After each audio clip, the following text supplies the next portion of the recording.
Interview with a fool who is a real estate great tip on an excellent tile setter near Charlottesville.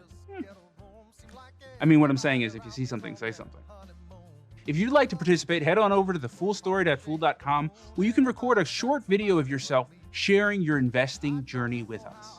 I'd love to hear about your ups and downs, the stocks you've loved, and the stocks that have loved you. As always, video clips from your submissions may be included in future episodes of The Fool Story, so be sure to read the fine print and wear your Sunday best. Also, if you'd prefer to write your story, you can always do so at stories.fool.com. All right, fools. Next up, we have a great interview with a fool who is a real estate developer and a passionate investor. His name is Mitchell, and this is just some of his fool story. Can you sort of talk a little bit about your community, the people around you that you're recommending Motley Fool to, or talking about investing? Tell me a little bit about what that community is like, and what that community might be looking for. Yes, of course. I have a podcast and have a TikTok account that is growing pretty good. It's about financials, personal finance. I talk about everything, from real estate to stock market and investing, everything. My friends, actually, they are all Mexicans. So just about 1% of Mexicans invest in the stock market. So there's nothing. It's like for us, it's brand new. It doesn't exist. So I have to tell all my friends about this great opportunity that we have around the corner in our phones. Just open an account in Interactive Brokers and you're done. You can do it easily. Just follow their advice and that's it. You don't have to do anymore. I've convinced most of them, and I told you, most of them, they are fools, but I wish more Mexicans and more Latin Americans get to know you, because I know this, for me, is the best enterprise I've ever invested my time and my money.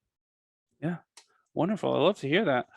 Can you sort of talk a little bit about so what we talk internally at the Motley Fool about key actions that lead to success for a majority of our members. And what we've come up with is that buying and holding 25 or more stocks for at least 5 years, if all the members who do that have a much higher rate of success. Can you talk about what some of those key, opportunities have been for you?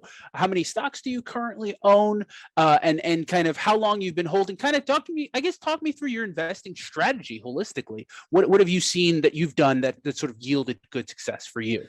Yes, of course. Most of my time I follow the portfolios as I told, like 25, 30 stocks mainly, and I've kept them for a long time.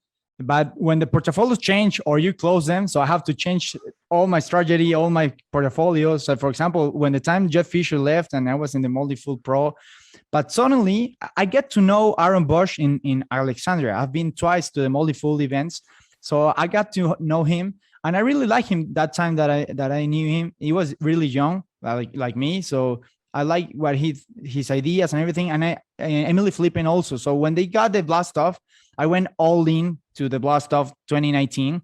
And I said, I'm going to do this portfolio and I'm going to forget it. And that's it, and it's been, for me, the most amazing experience, because I think it's one of the greatest portfolios and returns that the whole Motley Fool has. So in the COVID, I don't know, another thing that is really got me in the COVID year, all these videos, all these things, entertainment. So you get distracted from your portfolio and sell. That's the most important thing, because your mind is always telling you sell, because you can use it anywhere else. But I think that's the most important, to get distracted with the important things, to keep holding it for a long time. Yeah. Excellent. Very well put. Yeah. So can you talk a little bit about kind of your trust in Motley Fool as a brand, and ultimately by extension, kind of your faith in this community? You said that you joined sort of based on an ad, kind of, it sounds like a little bit on a whim, like you were like, oh, I'll just give this a shot. And then you've had really good experience on the back end of that, which is great. And I'm very happy to hear that you've enjoyed that experience. But can you talk me through kind of how that brand trust developed? Because I'm sure there's been days when you've not been super happy with the Motley Fool. So can you sort of talk about how that trust has developed and what you're getting out of our community here? Yes, of course. When I started, the stock advisor service is like 100, 200 per year. So it was really cheap. I'm really techie. So I try a lot of things when they're brand new. So when I started, it took me about a year, 2 years to get the confidence to put the money into a new portfolio that is a little bit more expensive. But then when I got into the portfolio and I see the value in it and all the information and everything, I was like, I'm gonna be here forever. So I told you, if you sell phones, I will buy full phones. If you sell houses, I will buy full houses. Like, because I really trust all the services that you got.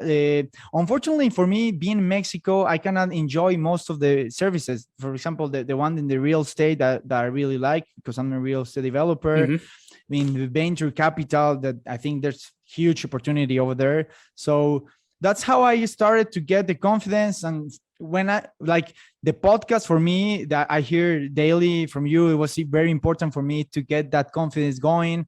And the cherry was when I went to the multi-full events in the Alexandria. I got to meet David Gardner, his brother Tom, and I got to know this guy that is really famous right now with his psychology of money. So he was a multi-full. I follow him. So yeah. So when I got to met all these great people and like really open, really trusty, and I don't know, I just you got me forever. And I'm trying to get all Mexico with you guys, but I need a plan, you know. Yeah. Cool. Yeah. So you talked a little bit about real estate, and actually my background is a little bit in real estate as well. I used to, when I joined the Motley Fool, I joined actually over in Million Acres. I was the head of multimedia at Million Acres, which is our real estate investing sort of arm of the company. And then I've got my father was involved in real estate a little bit of real estate investing. So it's been part of my understanding of financial markets for a very long time. Because I'm always like, hey, whenever someone asks me about investing, I say, well, are you looking at real estate? Are you thinking about real estate? Because the markets are really fun. They're top of the headlines and all of the things. Can you just speak to why real estate sort of appeals to you ultimately? Yes, of course. I always love real estate because that's one of the main things I can do here in Mexico. Like my daily life and that's my job. I started building houses, and then I finished my first building, a 14-story building here in Guadalajara. So. And I'm doing a new project in Tulum right now, for example. So that I really love about the thing, the experience. But then when I get to see or compare the returns I had in the stock market and real estate, it's pretty hard, because so far for me it's been joyful. You know, I started like in 2009, so it's been all the way up, everything, like most of it. So. But then I know it's not going to be the same forever. And right now, real estate it's getting really interesting because prices are going up in the United States, in Mexico.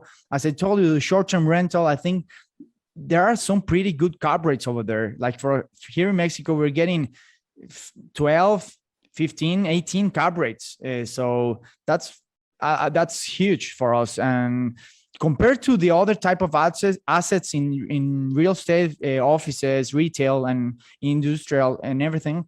So I think there's a huge opportunity over there, because I think COVID did change the way people is working and staying. So a lot of people from abroad is coming here and staying 1 month, 2 months, and they're living really here. So the nomads, the digital nomads, they are really happening. And yeah, I really like that, because there's huge opportunity over there.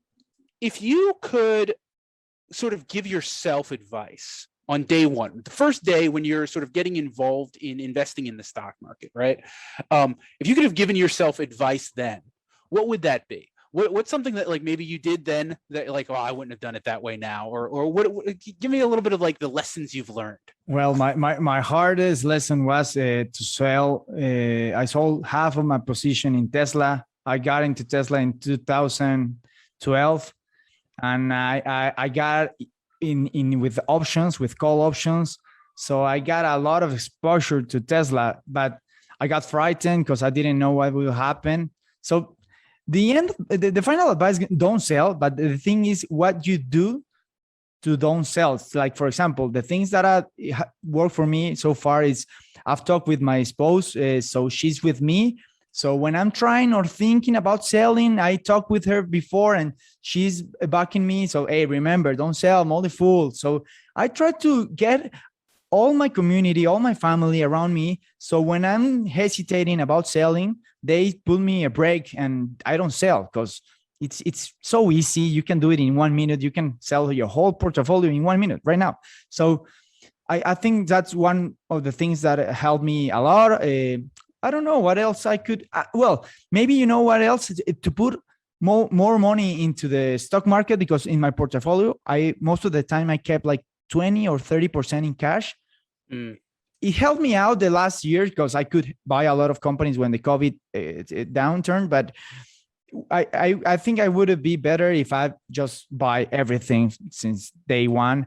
And well, my other big mistake, I never bought Amazon, and that was like my huge pain, because in Motley Fool, I think every quarter you're telling buy Amazon again. So yeah, it never happened to me. Yeah, no, that's an excellent point. The sort of, you're sort of talking about the importance of mindset, and also like having a community around you that's reinforcing that mindset. I go through the same thing of and I work here. I work at the Motley Fool, and still I see stuff. I see some of my plays that I know are longer term. Like I know that like, okay, like this is going to probably blow up after COVID, or like this is like something that I know, like I have trust and I have faith in this company, and they're still in their infancy, and I got to just give them time.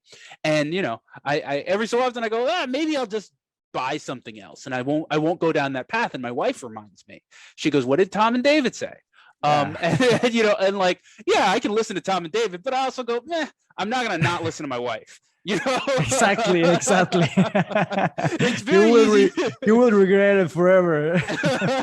Exactly. Yeah. Oh, that's great. I hope you've enjoyed the Fool Story this week. Don't forget to send me your stories at thefoolstory.fool.com.